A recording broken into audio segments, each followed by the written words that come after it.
변재준의 건강정보. 네, 변재준의 건강정보 시간입니다. 매주 유익한 건강정보 함께하고 있는데요. 오늘도 코노스트 의료원의 변재준 박사님과 함께합니다. 네, 박사님 안녕하세요. 네, 안녕하셨습니까? 네, 오늘의 건강정보는 또 어떤 것인가요? 네, 여름철이 되면은 야외 활동이 많아지는데요. 개에 물리는 경우가 간혹 있습니다. 그죠? 그쵸. 네, 오늘 개에 물렸을 때 어떻게 할 건가에 대해서 좀 이야기를 해보려고 합니다.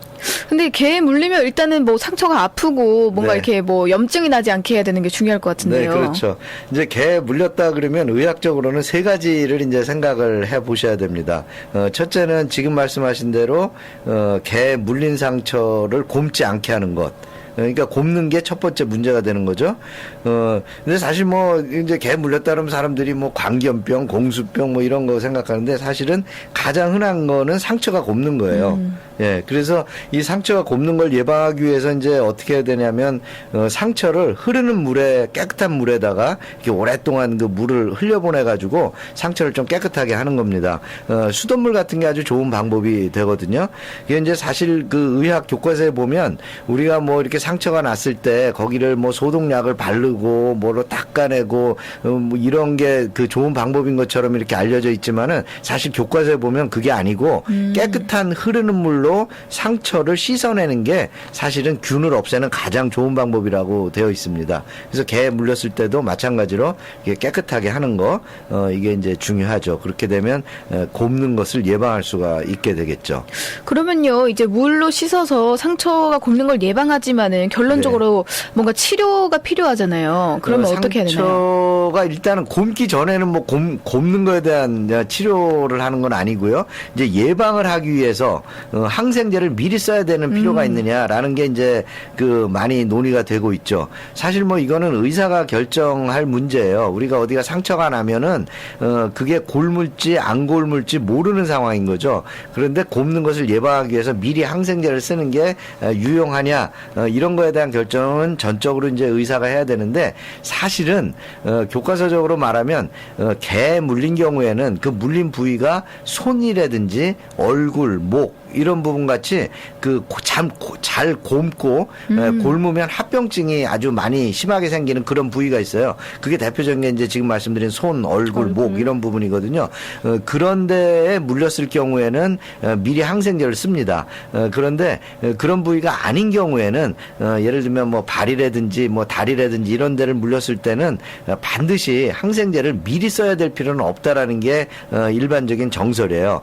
그래서 뭐 항생제를 쓰느냐 안 쓰느냐는 뭐 결국 뭐 의사 결정해야 되고요. 이제 개하고는 조금 다른 얘기지만은 고양이한테 물리는 경우도 있어요. 사실은 예. 그런 경우에는 개하고 고양이는 좀 달라요. 고양이 이빨에 입속에 사는 그 균이 더 무서운 균이에요. 쉽게 말하면. 그래서 고양이에 물렸을 때는 물린 상처의 크기나 부위에 관계없이 항상 예방적으로 항생제를 쓰게 됩니다. 근데 개에 물렸을 때는 개별적으로 판단을 합니다. 그렇군요. 그러면요, 그냥 개에게 물렸다라고 생각해도 이제 네. 상처가 엄청 크거나 그러면은 네. 또 이렇게 꿰매야 되는 일도 그런 생기겠죠. 경우가 이제 생길 수도 있죠. 그런데 이 동물에 물린 상처는 더러운 상처라고 생각을 하는 거예요. 예, 아무리 깨끗하게 씻어내도 곪을 가능성이 꽤 높다라고 생각하는 거기 때문에 이거를 이제 상처를 봉합을 해놓으면 꿈에서 이렇게 딱 닫아놓으면은 그 속에서 공기가 안 통하는 데서 또 곪을 수가 있어요. 그래서 사실은 이 개에 물린 그 상처는 웬만큼 깨끗하다라는 게 증명되지 않는 한 바로 꼬매지는 않죠. 그래서 한 며칠 정도를 두고 봐서 상처에 곪을 가능성이 전혀 없다고 생각이 되면 그때 이제 꼬매게 되는 경우가 많이 있습니다. 네, 그러면요, 결론적으로 이제 상처를 깨끗하게 하고 소독을 한 후에는 또 네. 다른 또 절차들이 있을 것 같은데요. 그 다음에는 이제 파상풍 예방주사를 맞는 거예요. 파상풍 예방주사 요즘에는 많이 알려져 있는데요. 이 파상풍이라는 거는 뭐 개나 고양이의 그 발톱, 이빨처럼 이렇게 더러운 균에 의해서 이렇게 감염이 되거나 또는 그 녹슨 그 네. 금속이라든지 뭐 이런 그 더러운 물건에 의해서 상처가 났을 때 거기로부터 이제 균이 들어와 가지고 굉장히 그 무서운 병입니다. 이게 근육을 경직시켜 가지고 결국은 숨을 쉬는 근육을 경직을 시키고 그다음에 척추의 근육을 경직시켜서 그 몸이 이렇게 그 플렉서블하지 않게 이렇게 돼 가지고 결국은 사망에 이르는 이런 병인데 굉장히 심각하긴 하지만은 흔하지는 않습니다. 그렇지만 아무튼 이게 만일에 생기게 되면 위험하게 되기 때문에 이제 예방 접종을 하게 되죠. 보통 예방 접종은 파상풍 예방 접종은 뭐 상처가 없더라도 개 물리지 않더라도 10년에 한 번씩 하는 것이 추천이 되는데요. 그런데 일단 개 물린 경우에는 5년 이내에 예방 접종을 받았는지를 확인하고요. 5년 이내에 받은 경우는 안 받으셔도 됩니다. 그런데 개 물렸는데 내가 파상풍 예방접종을 하긴 했는데 5년 이전에 맞았다라는 경우에는 예방접종을 다시 하게 됩니다. 네, 그렇군요. 파상풍은 처음 들어봤는데 사실은 이 개에게 물리면 가장 네. 걱정하는 게 막 광견병 어떻게 뭐 이런 말 많이 하잖아요. 네, 그렇죠. 개 물렸다는 광견병 이거잖아요. 예, 근데 사실은 광견병은 말 그대로 광은 미쳤다는 뜻이고 견은 개잖아요. 네. 그러니까 미친 개병인데 광견병은 사람이 걸리는 게 아니라 개가 걸리는 병이죠.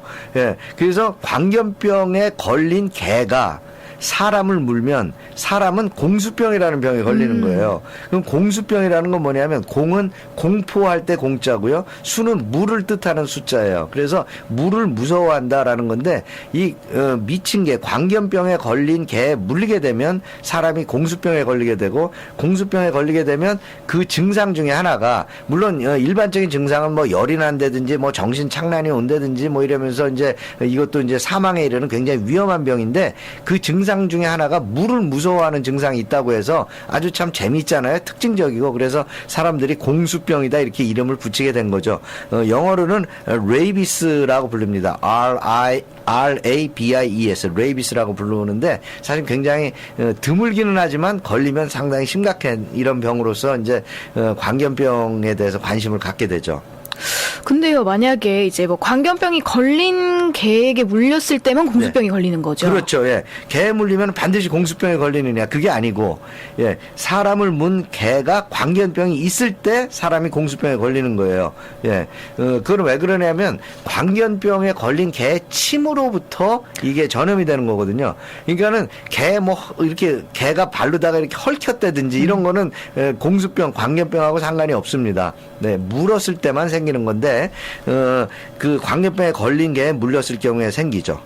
근데요, 이제 저희가 뭐 이제 강아지나 개 뭔가 이렇게 정보가 있는 게 아니기 때문에 네네. 이 개가 광견병에 걸렸는지 안 걸렸는지도 알 수가 없을 것 같은데요. 네네. 그리고 또 이제 예방접종을 하긴 하는데 예방접종을 한 개라 하더라도 일단 사람을 문 경우에는 광견병이 없다고 할 수가 없어요.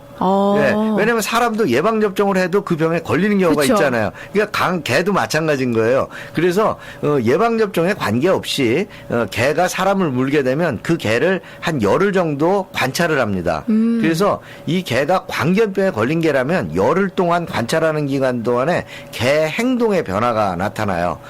대개는 개가 공격적이 되고요. 그다음에 개가 침을 흘린다든지 뭐 이런 그 이상한 행동을 보이는 것이 이제 그 광견병의 증상이에요. 그렇게 되면 사람이 치료를 받아야 되죠. 예, 사람이 치료를 받는 거고 그런 일이 없으면 광견병, 공수병에 대해서는 별로 신경을 안 써도 되는 그런 상황이 되죠. 그런데 이런 경우가 있어요. 사람이 개에 물렸는데 그 개가 물고 어디로 도망을 갔다. 찾을 수 없는 경우. 찾을 수 없는 경우예요. 네. 예, 그런 경우는 되게 어떤 경우에 발생을 하느냐면 개가 이제 프로보크를 하지 않았다고 우리가 보통 얘기를 하는데 사람이 개를 화내게 만들거나 개에게 공격을 가하지 않았는데 사람은 가만히 있는데 개가 먼저 달려들어서 문 경우에 이런 경우는 물고 나서 개가 도망을 가는 경우가 많이 있어요. 근데 그것이 바로 광견병의 하나의 증상입니다. 그래서 그 문 개를 찾지 못했을 때 개가 물고 도망을 갔을 때는 광견병이 있는 개라고 간주를 하는 것이 안전하죠. 네, 그렇군요. 그래서 그러면 이제 정리를 해보면 이제 개에게 물렸을 때 조치를 약간 요약을 해본다면 네. 뭐 이제 흐르는 물에 씻어서 그렇죠. 소독을 한다. 네, 그리고 그렇죠. 봉합을 할지 안 할지는 의사가 결정을 한다. 네, 항생제도 의사가 결정한다. 네, 그렇습니다. 그리고 나서는 이제 파상풍에 대한 확인을 한다. 예, 그래서 파상풍의 예방접종을 5년 이내에 맞으신 경우에는 괜찮은데 그게 아닌 경우에는 또 한 번 맞는다. 네, 그리고 마지막으로는 이제 이 광견병이 걸렸는지 확인을 하고 또 인간에게는 공수병이 있을지 확인을 한다. 그렇죠. 이거죠. 그런데 개가 광견병이 있는지를 확인하는 것은 개를 한 열흘 정도 관찰을 해보면 바로 알 수 있다. 이런 겁니다. 그러면요, 뭐 물린 게 아니라 핥히는 경우도 뭔가 위험한 게 있을 수 있나요?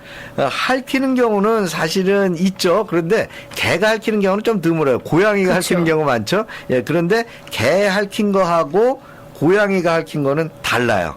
네, 다르고요. 개의 경우에는 물린 거하고 핥힌 거를 비교하면 물린 게 더 위험한 경우가 많습니다. 개 발톱에는 그렇게 위험한 균이 없다고 봐도 되는 거예요. 예, 그런데 고양이는 물린 거든 핥힌 거든 다 위험해요. 오, 예, 그렇군요. 그러니까는 개가 갖고 있는 균보다 고양이가 갖고 있는 균이 더 말하자면 더 위험하다 이렇게 생각을 하시면 되고요. 고양이에 물린 경우에는 반드시 예방적 항생제를 써야 돼요. 쉽게 곪게 되고요. 예, 그다음에 고양이에 물린 경우에도 파상풍 예방 주사를 맞으시게 되는 거고요. 예, 그다음에 고양이가 이제 핥힌 경우는 조금 달라요. 예, 고양이가 핥힌 경우는 이제 그 영어로는 캣 스크래치 피버라는 병이 있는데요. 캣은 고양이고 스크래치는 핥힌다는 얘기고 피버는 열이 난다는 병이잖아요. 위험하지는 않은데 고양이가 핥히고 나면은 그 임파선이 부으면서 열이 나면서 한 4주 이상 이런 증상이 계속되는 그런 병이 간혹 생기는 경우가 있습니다. 캣 스크래치 피버라고 그러면 합니다. 이거는 이제 뭐 항생제 이런 걸로 치료가 될 수 그렇죠. 있는 병이군요. 치료는 됩니다. 네.